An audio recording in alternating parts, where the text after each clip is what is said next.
Bismillahirrahmanirrahim. Assalamualaikum warahmatullahi wabarakatuh.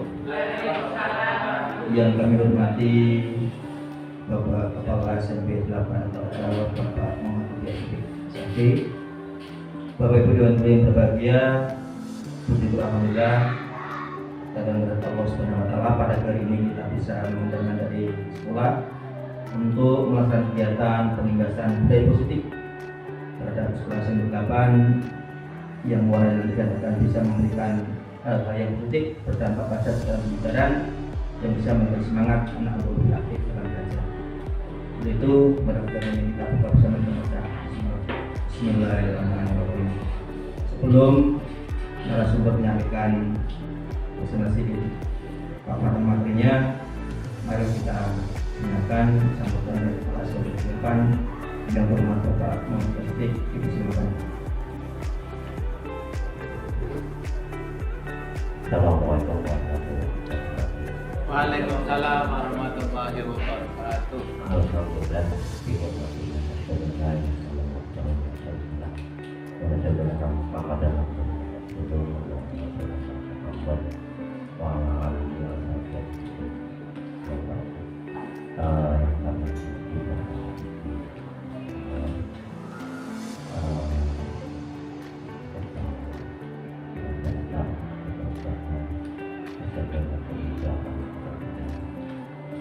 Alhamdulillah pada kesempatan ini kita bisa mengadakan satu penulangan ilmu yang merupakan bagian dari program-program IKN, sekolah budaya dan program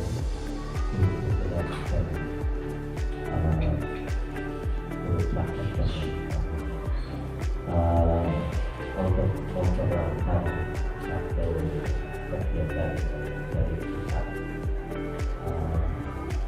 hingga daerah di kedepannya waktu pemberian dan ini satu program ini adanya satu pengobatan dari tingkat-tingkat yang telah dikatakan teman-teman yang ini adalah penyiapan dari guru dongkrak. Alhamdulillah di sekolah kita ada guru dongkraknya. Ke depan mungkin akan lebih banyak program-program yang terkait dengan mewujudkan sekolah menengah. Untuk itu, marilah nanti kita diskusi pembahasan dari CGP kalau itu penggerak Ibu Ida Suryawati SPD di SMP Negeri Brapat, yaitu tentang budaya positif nanti akan menjelaskan tentang disiplin positif, pertumbuhan data manusia, posisi kontrol, hukuman, konsekuensi dan restitusi serta motivasi perilaku manusia, kesepakatan kelas, sertifikat restitusi, bahwa nanti banyak hal yang akan dapat kita dapatkan dari beberapa pengetahuan. Mungkin di antara Bapak Ibu semua sudah mendapatkan ilmu ini, mungkin tetapi kadang maaf saja kita itu perilaku Bapak Ibu semua bukan saja di sekolah kita tapi di seluruh Indonesia itu kalau ada satu ilmu baru rasanya belum bergerak kalau tidak ada satu kegiatan yaitu diklat penataran atau dan lebih termasuk sekarang ini di Google itu ilmu IKN tentang guru penggerak, tentang sekolah penggerak, tentang praktek dan lain sebagainya, ilmunya penuh di Google. Tetapi rasanya kita tidak belum dicerdaskan untuk itu. Waktu yang efektif ini mari kita ikuti mungkin selama 1 jam. Terima kasih saja, dan ini sekedar informasi. Nanti jam 8 setelah acara ini itu ada khas keliling dari Bank Datang ini bisa mengatakan berbagai cara program yang mau banking, mau install aplikasi Bima aplikasi dan sebagainya, atau mungkin mau mengambil uang ataupun dan lain sebagainya. Nanti selama ada mobil dari Bank Datang. Itu saja dari kami. Selamat mengikuti pengumuman ini, mudah-mudahan meskipun waktunya sedikit akan didapatkan secara optimal, nanti lebih maksimal lagi didapatkan secara mandiri. Itu saja dari saya. Selamat, monggo Bu Indah dan teman-teman kita ikuti kegiatan pelimpahan. Terima kasih. Kita bersama. Assalamualaikum warahmatullahi wabarakatuh.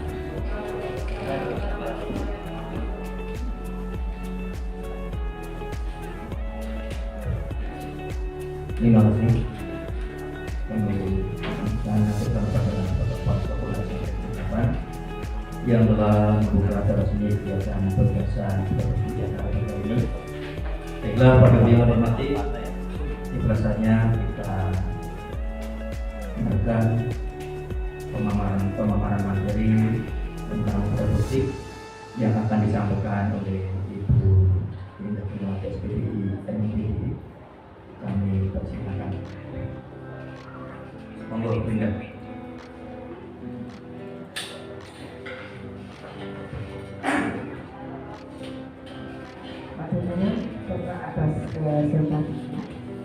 Bismillahirrahmanirrahim. Assalamualaikum warahmatullahi wabarakatuh. Waalaikumsalam warahmatullahi wabarakatuh. Bapak Kepala SMP yang kami hormati, Bapak dan Ibu guru yang juga saya hormati dan saya sayangi serta saya banggakan. Terima kasih atas kesempatan yang diberikan untuk berbagi ilmu yang sudah kami dapatkan selama mengikuti program guru penggerak ini. Baik, langsung saja.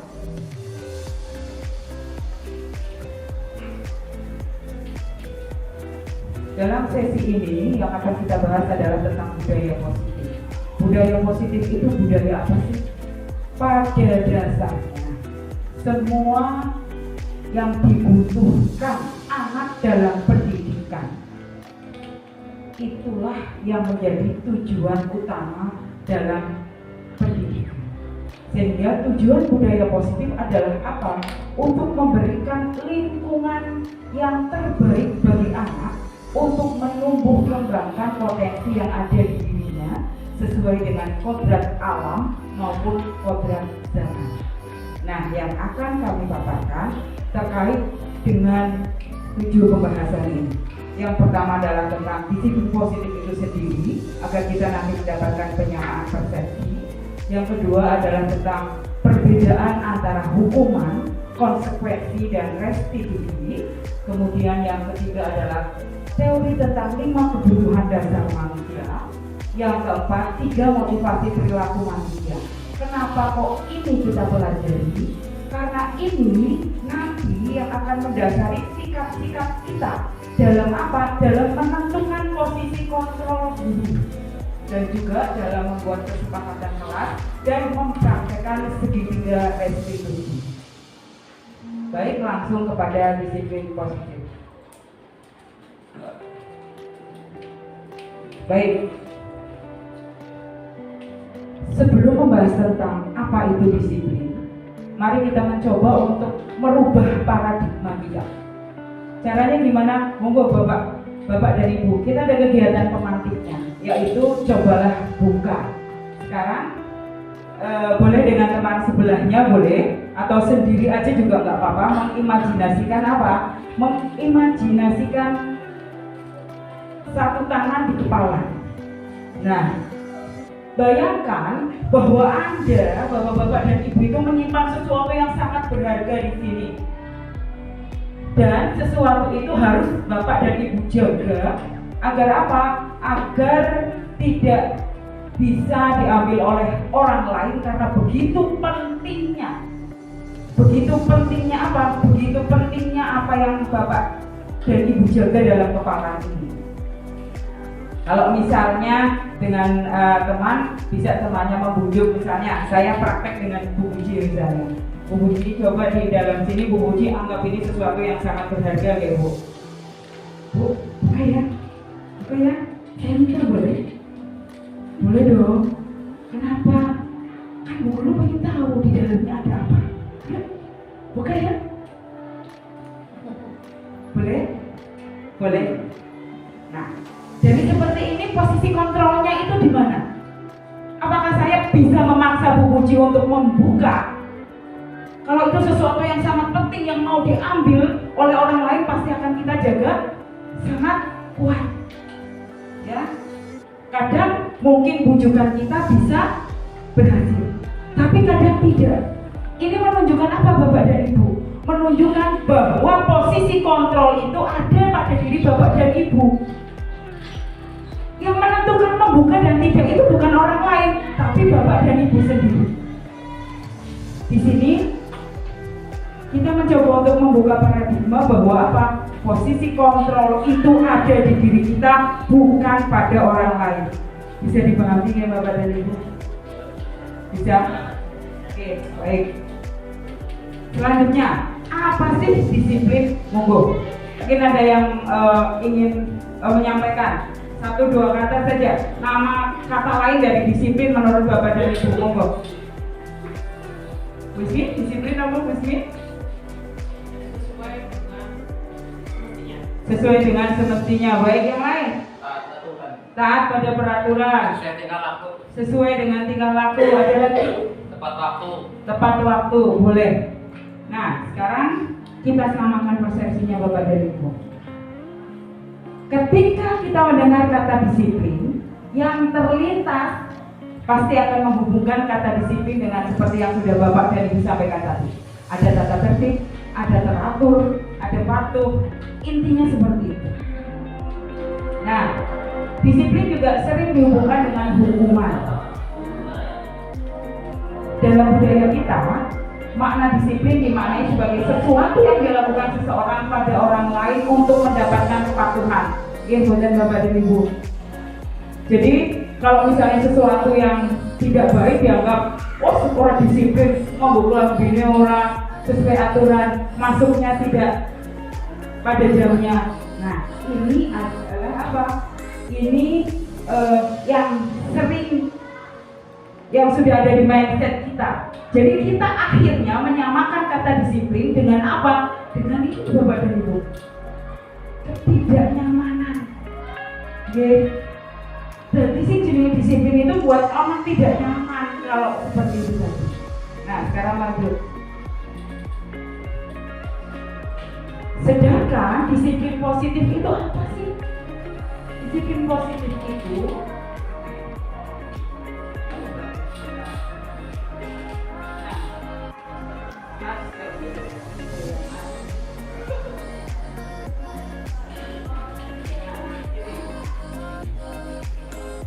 jadi yang namanya disiplin positif itu ini Bapak dan Ibu, menanamkan motivasi pada murid kita untuk menjadi orang yang mereka inginkan, menghargai diri sendiri dengan nilai-nilai yang dipercaya.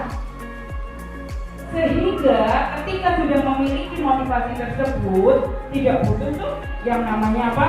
Penghargaan, tidak butuh tuh yang namanya hukuman atau hadiah. Jadi mereka akan berperilaku baik berdasarkan nilai-nilai kebajikan yang sudah dimiliki.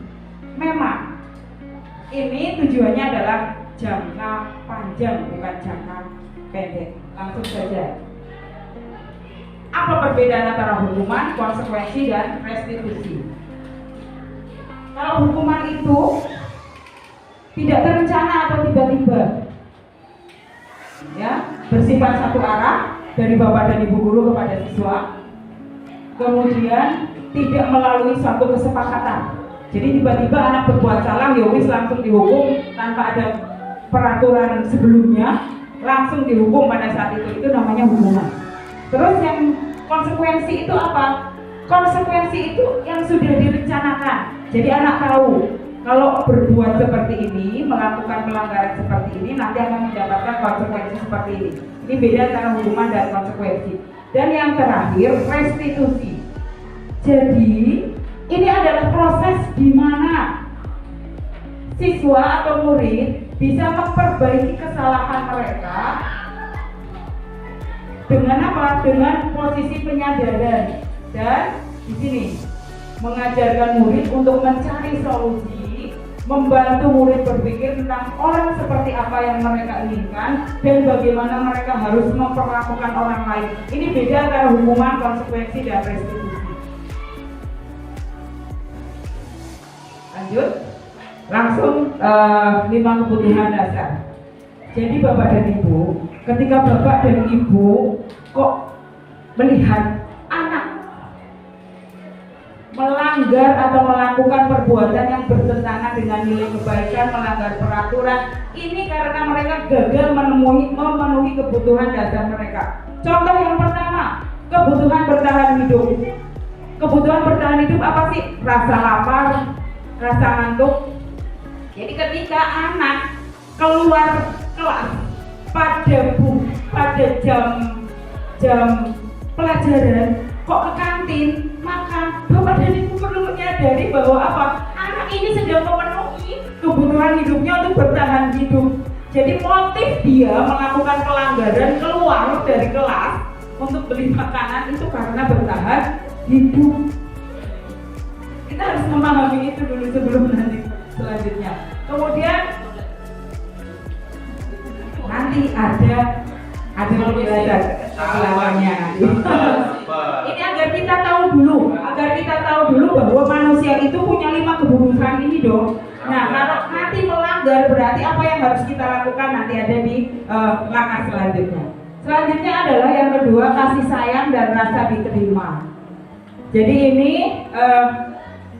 ketika di kelas, di sekolah atau dimanapun, semua manusia membutuhkan ini, kasih sayang dan rasa diterima.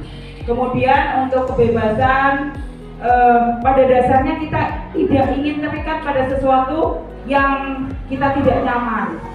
Sehingga ketika kita melakukan sesuatu yang salah, kemungkinan karena kita ingin bebas dari sesuatu yang kita tidak nyaman. Seperti itu. Kemudian kesenangan. Contoh, kalau kemarin dicontohkan ketika ada anak tidak mau aktif di kelas, gaweannya tidur aja. Ketika ditanya kemudian apa? Belajar gue yang orang tertarik orang apa? Berarti apa? Anak itu kebutuhan kesenangan terhadap pelajaran tidak terpenuhi. Bisa dipahami ya? Jadi ini kebutuhan dasar kita tuh itu. Terus penguasaan ini kebutuhan apa? Aktualisasi diri. Jadi kalau di kelas merasa tidak diterima, mungkin dia akan mencari di luar. Jadi dia bisa mengaktualisasikan dirinya dalam kelas yang orang diakui sama teman-teman, di luar idenya dia jadi pemimpin. Ini kebutuhan penguasaan. Ini adalah kebutuhan dasar manusia yang apa? Jika tidak dipenuhi maka ini akan melanggar peraturan karena gagal memenuhi kebutuhan dasarnya. Gue lanjut. Nah sekarang 3 motivasi perilaku. Jadi perilaku kita itu motivasinya apa sih? Ada 3 nih. Pertama untuk menghindari ketidaknyamanan atau hukuman. untuk mendapatkan imbalan atau penghargaan dari orang lain. Dan yang ketiga, untuk menjadi orang yang diinginkan dan menghargai diri sendiri dengan nilai yang mereka percaya. Bapak dan Ibu, coba kita lihat anak-anak kita sudah masuk di motivasi yang mana? Kalau saya kebanyakan lihatnya di sini. PR. Banyak yang karena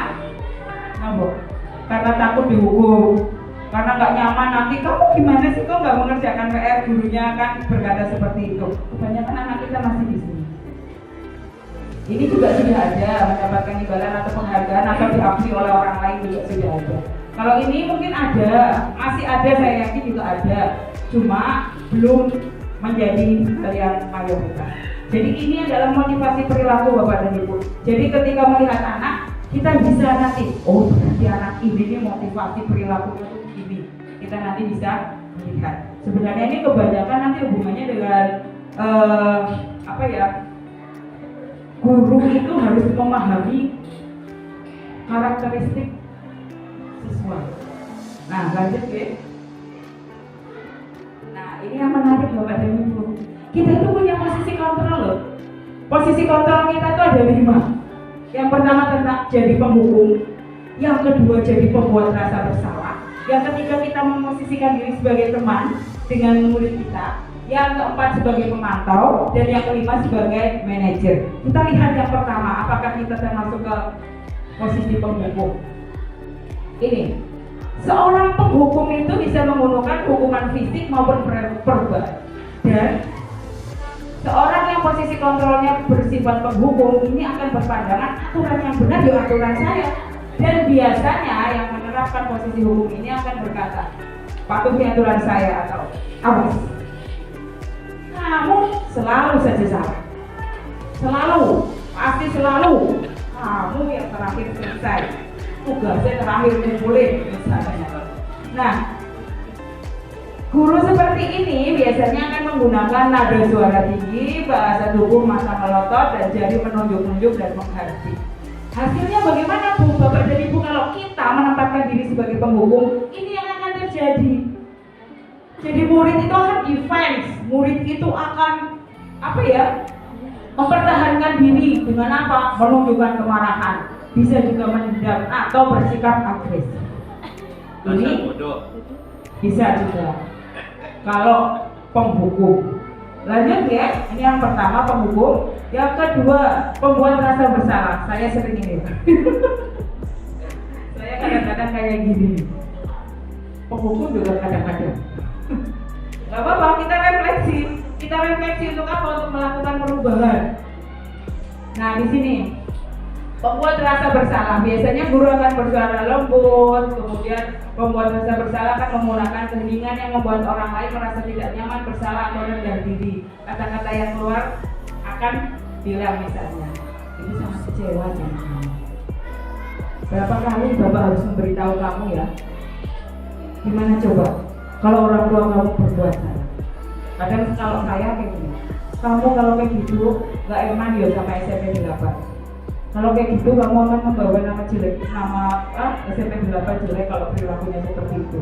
Mau kamu seperti itu? Orang tua nanti juga akan malu, guru juga malu. Ini membuat rasa bersalah.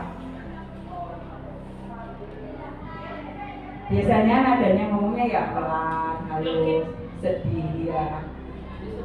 Iya. Nah, hasilnya gimana Bapak dan Ibu kalau kita kok praktek ini? Saya belajar ini juga Masya Allah, ternyata ya banyak yang harus saya pribadi harus perbaiki. Murid akan merasa bersalah telah mengecewakan ibu atau bapak gurunya. Murid ini yang parah ini Bapak dan Ibu akan merasa menjadi gagal dan tidak sanggup membahagiakan orang lain. Ini yang parah, karena kalau sudah seperti ini kita yang bangun harus psikologinya, yes, kalau anak sudah seperti ini. Lanjut, yang ketiga, ada teman. Ada kita sebagai guru memposisikan diri kita sebagai teman. Ya, nggak ingin menyakiti murid, tetap berusaha mengontrol murid tapi dengan persuasi. Posisi teman ini bisa negatif maupun positif. Positifnya terjalin keakraban antara guru dan siswa. Kemudian biasanya yang kalimat-kalimat yang akan diucapkan seperti ini. Ayo bantu dikerjakan PR-nya ya Bapak ya, biar Bapak nanti punya nilai pas. Ayo, ingat gak selama ini Bapak ngasih bantuan ke kamu loh. Tak tahu ini bantu kamu terus loh. Bisa. Lihat ya, sing nurut. Nah, sudah kali ini nggak apa-apa. Nanti ibu yang bereskan. Ibu yang bereskan. Bapak yang bereskan, dah kamu keluar. Nah, ini posisinya sebagai teman. Biasanya nadanya akrab, ramah, bercanda, juga ya bercanda dengan, kalau bercanda gimana sih matanya, senyumnya, gerakan bahasa tubuhnya ya. Nah, hasilnya gimana kalau ada guru dengan posisi seperti teman? Akan merasa senang, akrab, dampak positifnya ini. Tetapi sisi negatifnya murid akan menjadi tergantung pada guru tersebut. Ini 3, ada 5 Bapak dan Ibu. Nanti kita sama-sama mencoba ada kasus yang seperti ini yang harus coba kita analisis. Kemudian yang pemantau. Nah, pemantau ini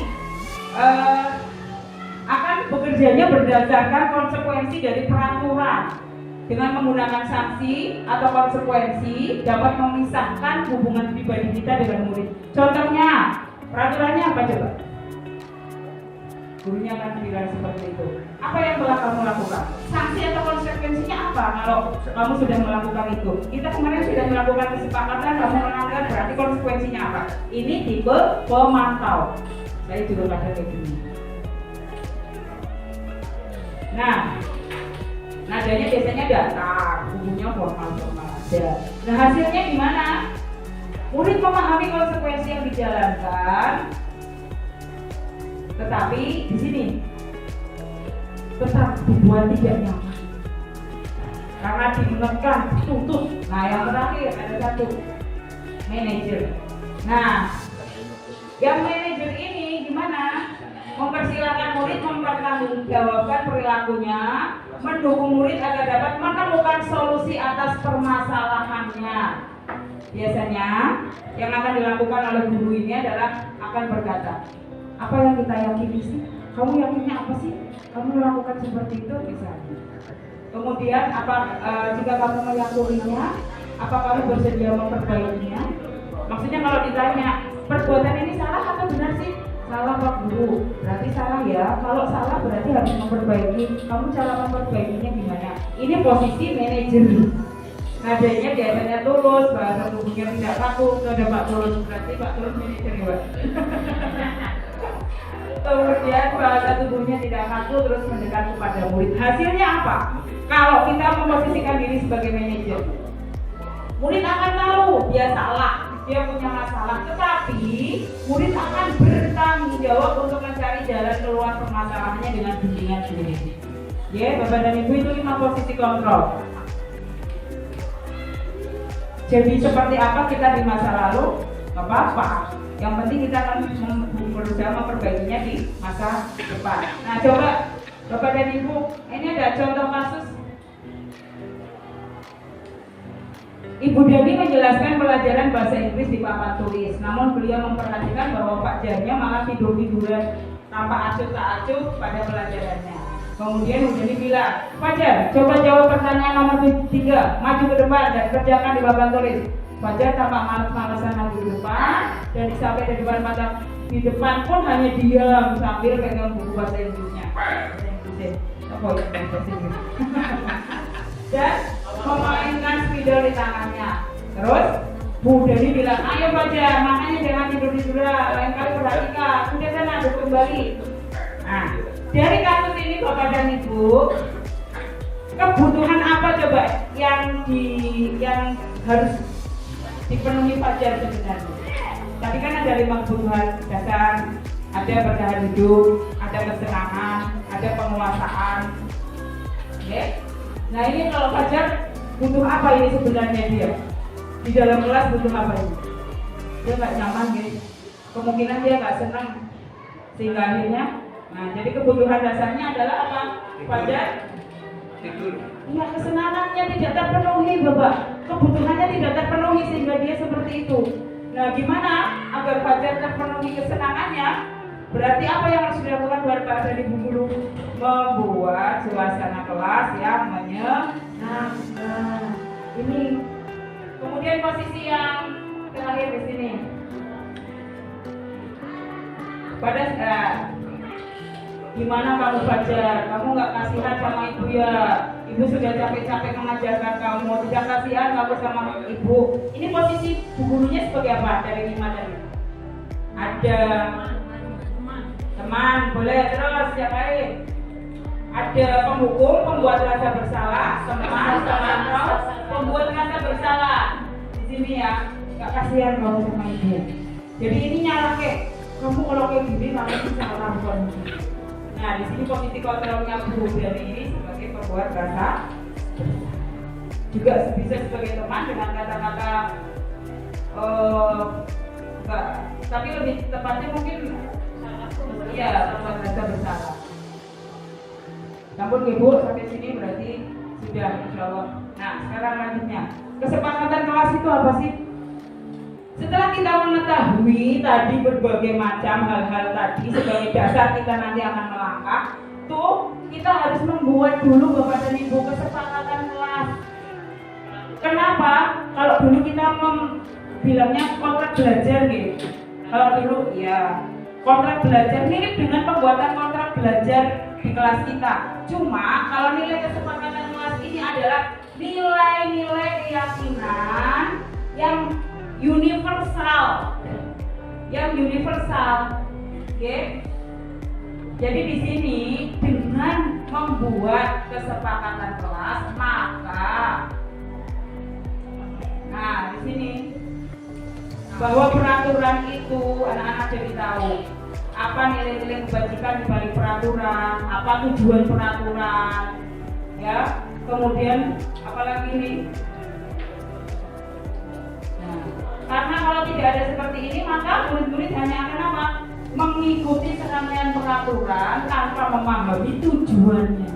Dengan kesepakatan kelas maka akan dicapai tujuannya.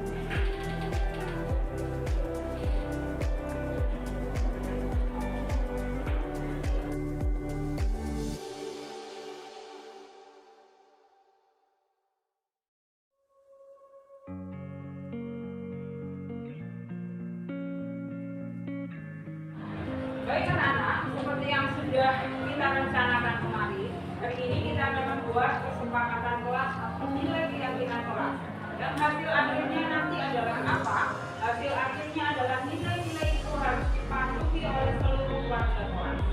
Jadi ada beberapa hal yang guru ingin tekankan dalam kesepakatan kelas. Di antaranya adalah yang pertama nilai perilakunya. Yang kedua adalah nilai dalam mengikuti proses pembelajaran dan penilaian. Dan yang ketiga adalah bagaimana perasaan kamu yang ingin kamu rasakan selama kegiatan pembelajaran itu. Bisa dipahami? Baik, nanti setelah ini guru akan membagikan sticky note, silakan diisi. Setelah itu nanti akan diambil untuk ditempel di depan dan nanti kita akan memproses kesepakatan kelas apa yang sudah kalian usulkan. Oke? Baik, guru bagi.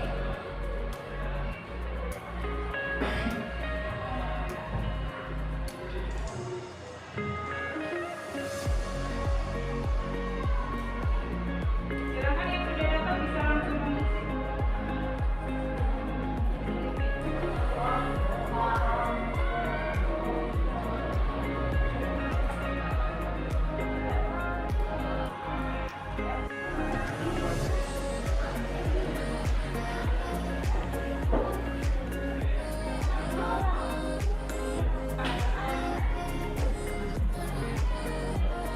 Sudah selesai menuliskan nilai kesepakatan yang akan kamu usulkan?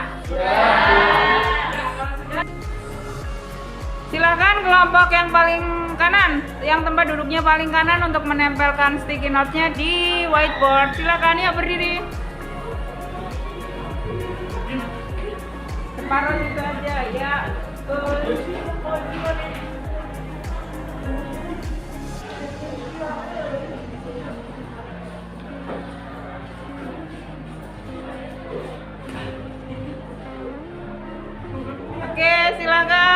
tempat duduk sesudahnya sebelahnya untuk menempelkan sticky note-nya.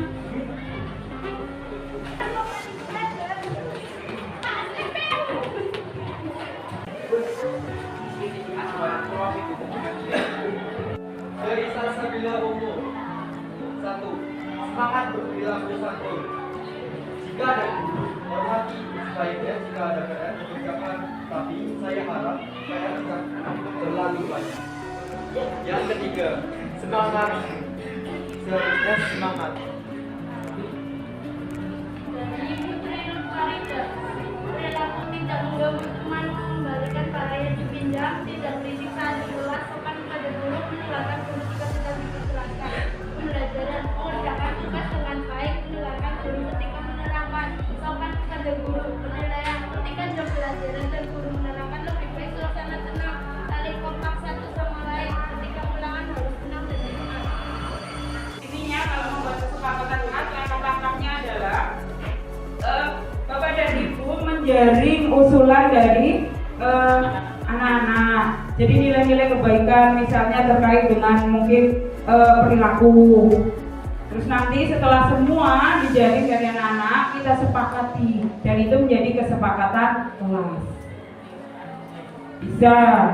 Pokoknya nilai-nilai universal yang bisa diterapkan oleh semua warga sekolah.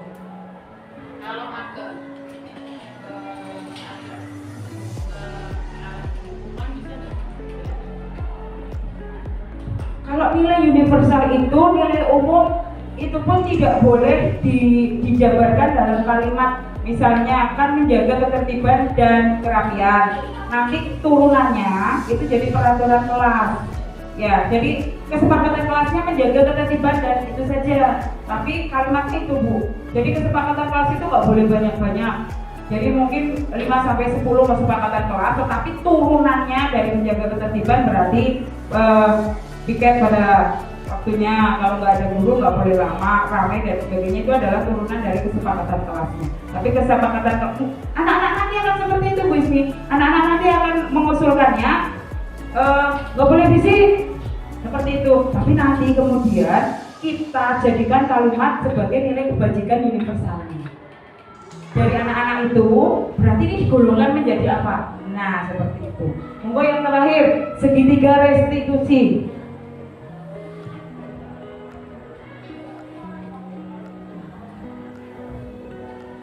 Nah, ini cara menanganinya Bapak dan Ibu seperti tadi yang sudah disampaikan Kois, gimana kalau itu salah. Nah, ini langkah-langkahnya. Yang pertama, menstabilkan identitas dulu. Artinya apa? Ada kata-kata bahwa kita semua akan melakukan hal terbaik yang bisa kita lakukan. Di sini juga ada. Kemudian yang kedua, validasi tindakan yang salah. Jadi kita bilang sama anak, berarti kayak itu yang kamu lakukan benar apa salah ya? Berarti makan di luar kelas pada jam pelajaran itu salah atau benar ya? Nah ini validasi tindakan. Yang ketiga adalah menanyakan keyakinan. Berarti kamu tadi sudah bilang menurut kamu salah. Berarti kamu yakin ya? Kalau itu salah. Berarti kalau salah gimana? Tidak boleh dilakukan. Jadi 3 hal ini Bapak dan Ibu, ketika ada permasalahan 3 hal ini. Kadang kita di bawah dulu, baru atasnya juga nggak masalah. Jadi langkah-langkahnya itu bisa dilakukan bolak-balik. Jadi kalau video harus keluar ya.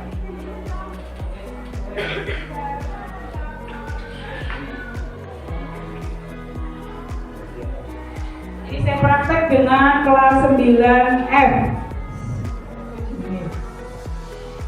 Yanu, Asif Yanu.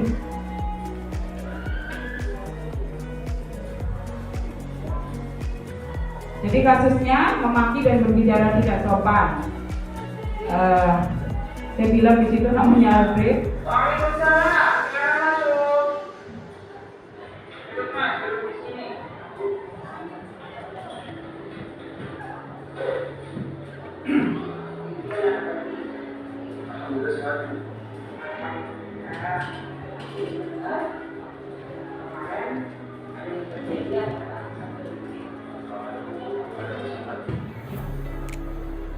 setiap orang dalam hidupnya mungkin akan mengalami dua permasalahan. Kita sama. Jadi tidak bertempat dengan orang lain tidak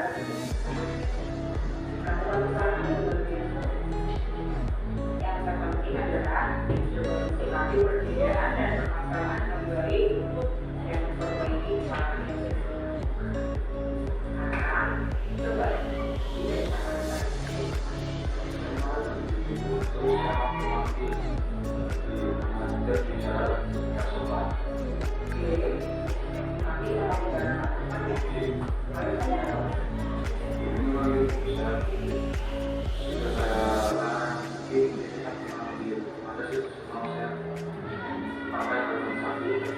Oke, jadi kamu maki-maki ini perkara yang tidak berhubungan yang kamu melindungi diri kamu ya. Mempertahankan ini dan melindungi kita itu memang kalian jadi kalau menurut kamu tidak ada cara lain agar diri itu tidak ya.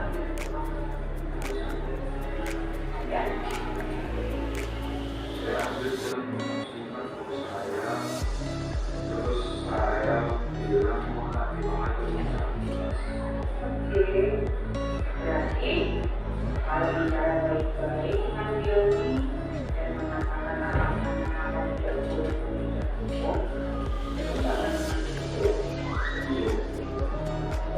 kalau itu tidak melalui hukum berarti ya maka perlu tidak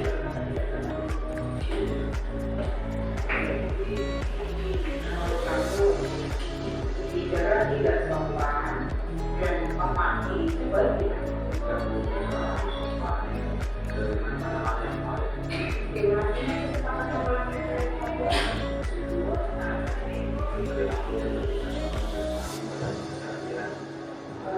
Anak-anak, hari ini guru mau mencoba untuk berbicara dari hati ke hati dengan kalian terkait dengan yang pertama.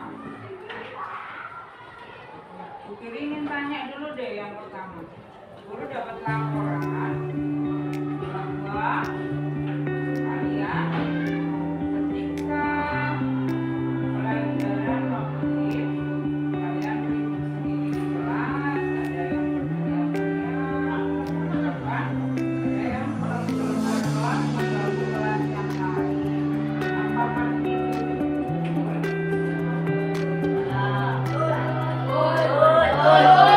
Oke, sekarang nanya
sudah kita bahas.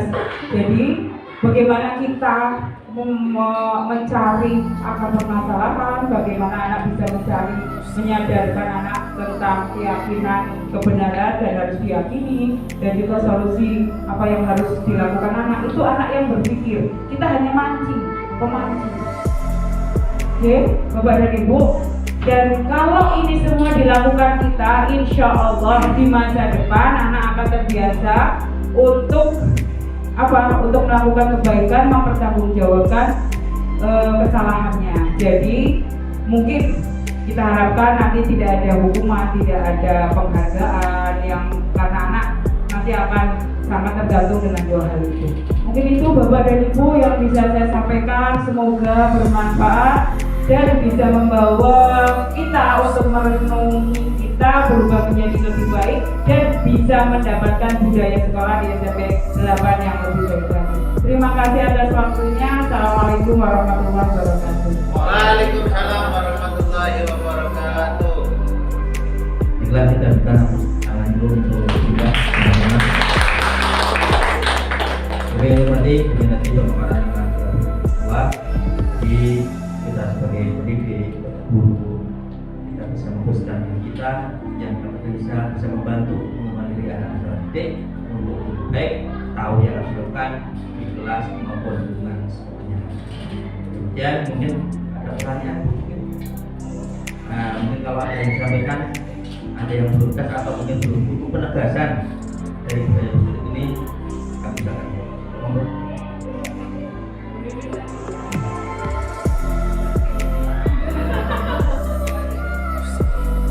Monggo Bu Ismi. Ya, silakan.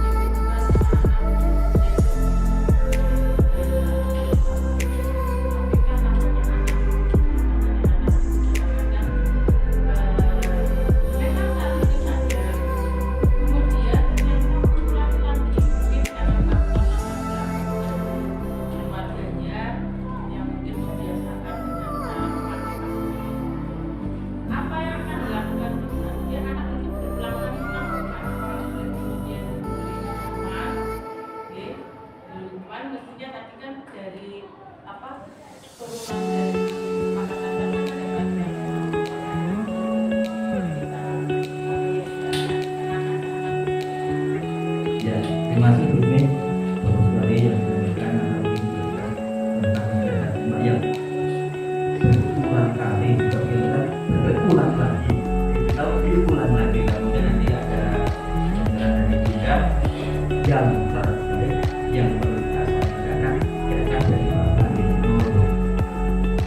Betul, ini juga pertanyaan saya di awal ketika belajar. Jadi belajar Dewantoro mengibaratkan kita seperti seorang petani. Petani itu akan melawan ladannya, ngambil rumputnya, itu sekali apa jawabannya? Berkali-kali. Demikian juga kita. Setiap anak melakukan 1 kali, 2 kali kesalahan, berkali-kali. Tugas kita untuk menyelamatkan anak dari itu sama dengan petani menyelamatkan anak. Hasil panenannya dari rumputnya.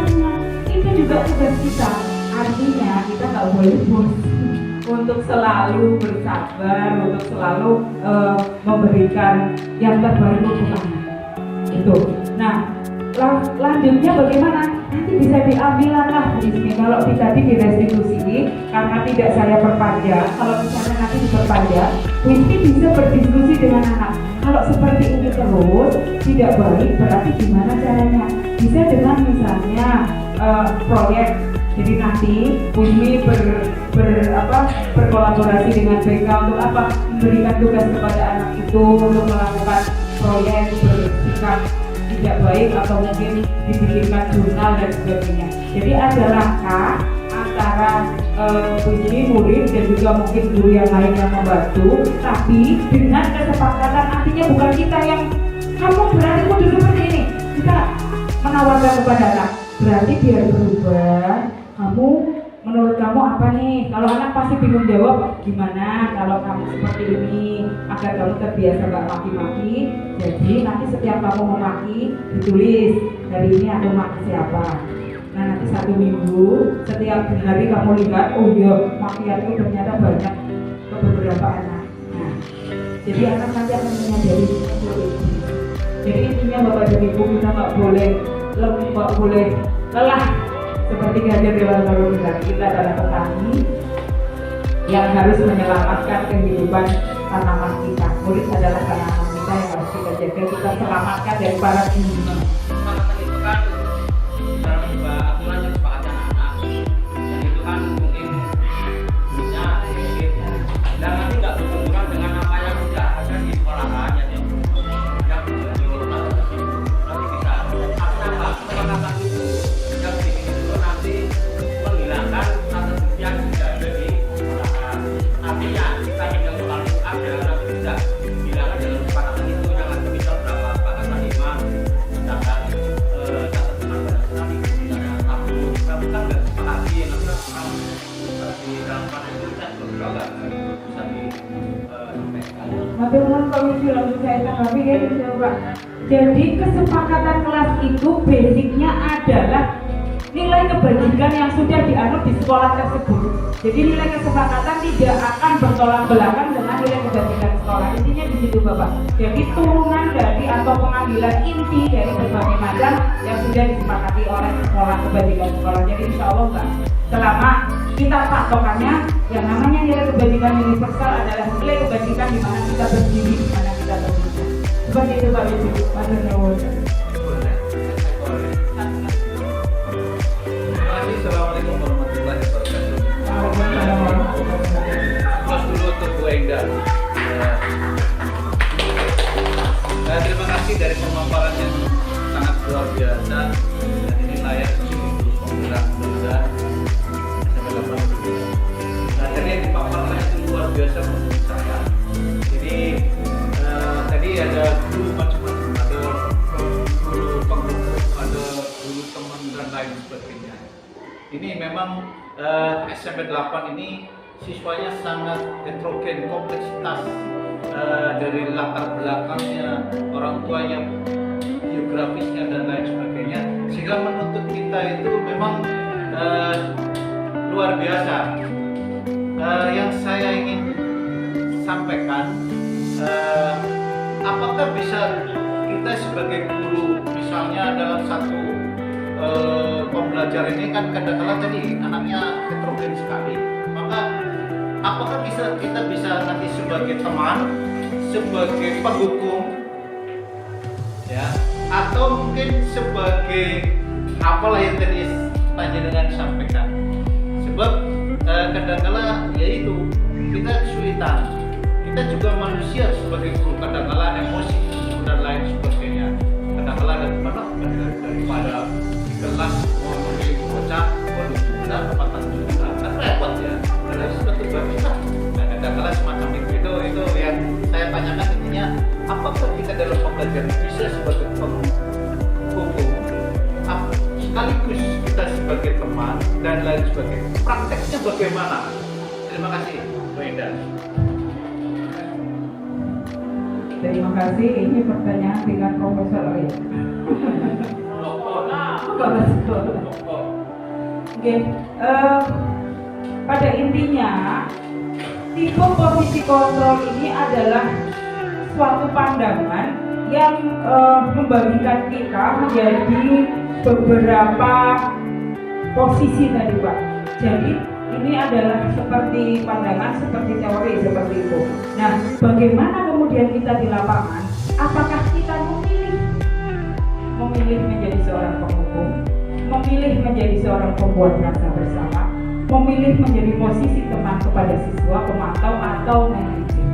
Kalau secara idealnya Bapak, idealnya adalah kita posisinya sebagai manajer, itu idealnya.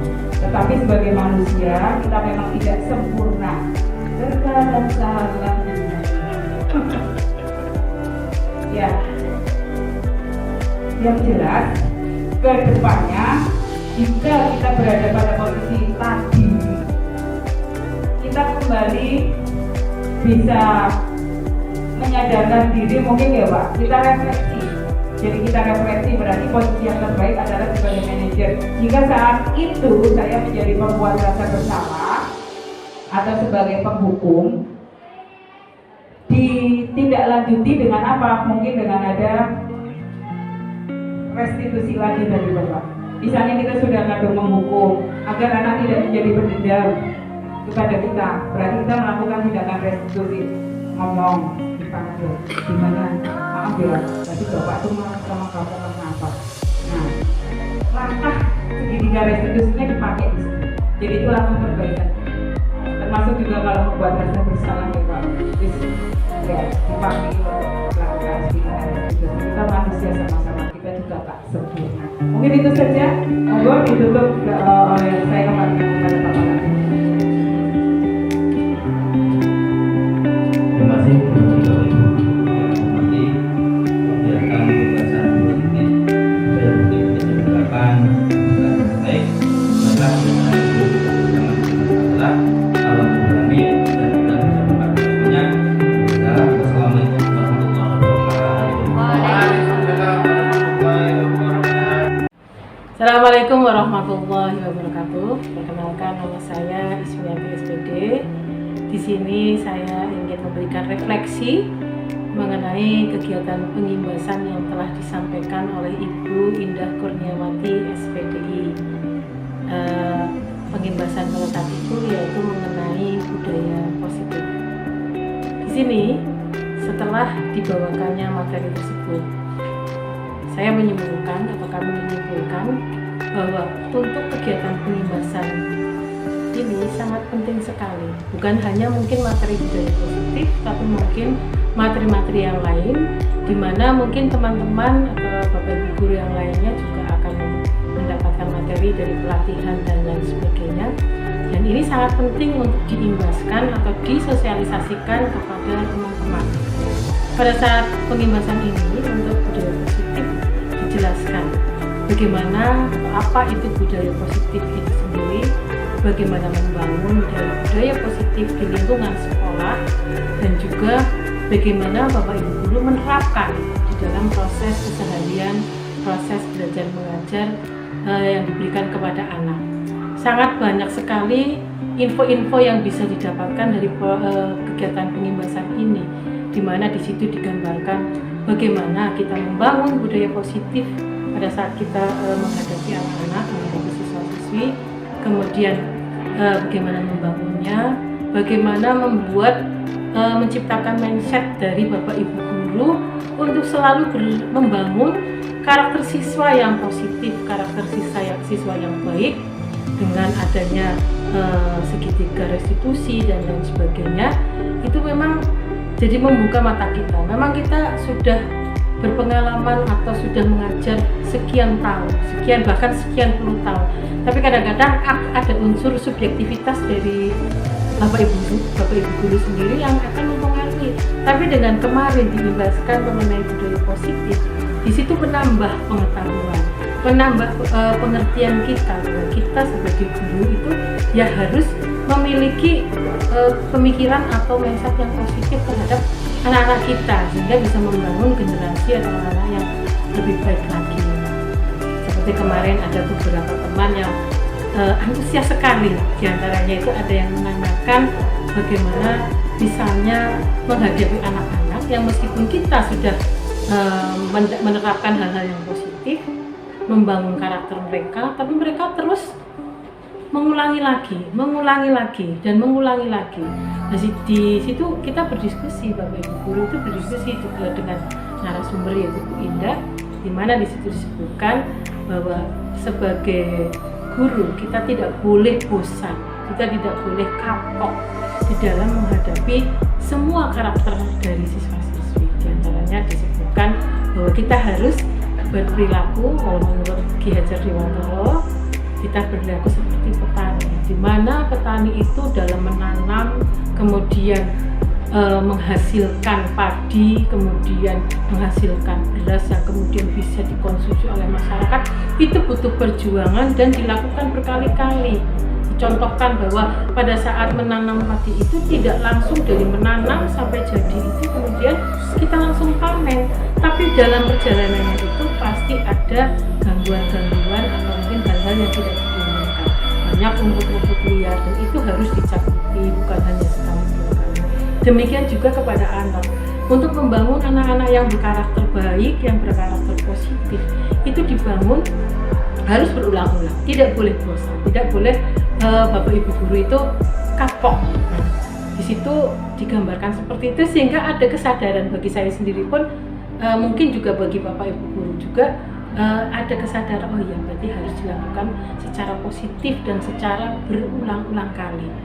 Jadi kalau boleh disimpulkan, untuk kegiatan pengimbasan seperti ini harusnya memang dilakukan oleh Bapak Ibu guru yang memang sudah mendapatkan pelatihan, kemudian diimbaskan, disosialisasikan kepada teman-teman yang lain, sehingga kita bersama-sama bisa membangun sebuah situasi atau lingkungan belajar yang positif, yang baik, yang insya Allah nanti menciptakan anak-anak, siswa-siswa yang juga mempunyai karakter yang positif, karakter yang baik, menjadi anak-anak yang berperilaku berdasarkan Pancasila, benar-benar menjadi profil pelajar Pancasila. Mungkin hanya itu dari saya untuk refleksi pengimbasan dari Bu Indah Kurniawati SPPI. Terima kasih. Assalamualaikum warahmatullahi wabarakatuh.